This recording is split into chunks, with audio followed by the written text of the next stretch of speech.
Друзья, хочу поблагодарить Республиканский учебный центр МВД. Они из Бишкека, представляете, приехали сегодня рано утром, выехали. И 100-110 курсантов сейчас помогают нам в посадке деревьев, поддерживают. Это очень ценно, я очень благодарен. Издалека, понимаете, приехала большая такая команда на 3 автобусах. Спасибо за это большое.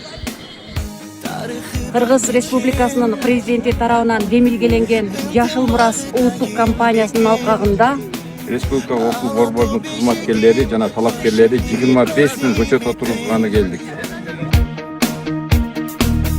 Керемет аймагы